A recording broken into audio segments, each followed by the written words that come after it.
bring in our political director, Washington Bureau Chief Rick Klein, our chief Washington correspondent, John Carl. And Rick, I want to start with you. New polling, lots of early voting numbers. Yeah, good morning, George. Our new poll with Ipsos has Kamala Harris right now back in front, a 4-point lead, 51-47 in the matchup with former President Trump. That is up from about 2 points nationally a few weeks back. But they may not look exactly what it seems to be, because if you narrow it down to the battleground states, it is a good bit tighter. Checking out our 538 battleground state polling averages, you see Harris with a narrow lead, but that is actually a little bit smaller than it was a few weeks ago. Donald Trump now up in 5 of the 7 battlegrounds, but it is so close, all well within the margin of error. President Biden's approval rating in our poll just 36%, and clearly a drag on Harris. As for early voting, more than 41 million Americans and growing have already cast their votes. This is a larger share of Republicans overall voting earlier than 4 years ago. Not totally a surprise, because Trump told his supporters last time not to vote early and has changed his tune somewhat this time.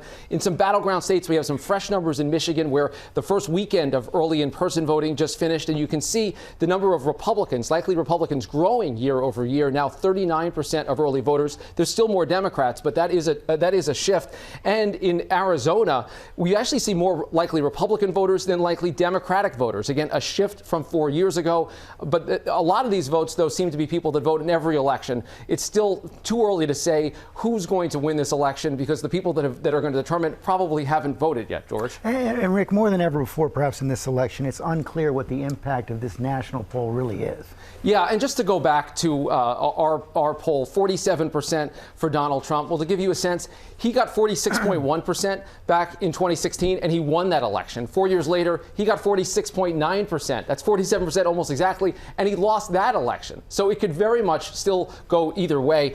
And if we all know that the polls were off last time around, this is with the electoral map with the battleground states not assigned right now. It wouldn't take much of a swing, though, in the polling to have a big swing in the Electoral College. If the polls are off as much as they were in 2020, if they understated Trump's support all over again, this is what we're looking like. Trump with 312 electoral votes. But if they're off in the other direction, if they're understating Harris, much like they did in 2022 for Democrats, this is what we're looking like. So this might seem counterintuitive, but it's where we are. The polls are so close, it shouldn't come as a surprise to have something of an electoral landslide in either direction, George. It's so hard to know where things stand, where things actually stand right now. Let me bring in John Carl. John, you've been covering Donald Trump even a lot longer than Rachel Scott, more than 2 decades. You went to Madison Square Garden. Longer than Rachel Scott's been alive, I think, yes. This really was something different. Look, I was there for about 6 hours yesterday. First thing I've got to say, Madison Square Garden was packed. People waited hours to get in. They sat through hour after hour of this rally. They were fervent in their devotion to all things Trump.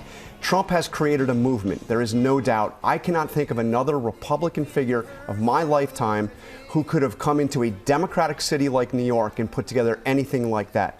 That said, this was an incredibly dark event. The motivation was there was love of Trump combined with hatred for his perceived enemies, much of it racist, sexist, as the New York Times called it, a carnival of grievances, misogyny, and racism. And there was nothing, George, nothing in this event that was designed to try to convince people that aren't already totally enthralled with Donald Trump. And that's how it defies modern politics. But you look at the setting, Madison Square Garden, yep. New York City. You look at the crowd, as you talked about, solid core, mega crowd. It actually showing a fair amount of confidence in by the Trump team. Look, and I've had a number of conversations with Trump over the last couple of weeks. He's incredibly confident. His team is incredibly confident, and they are laying the groundwork for the idea that if they were to lose, the only way they could possibly lose is if it is stolen. They believe they are winning, and that's what you see reflected.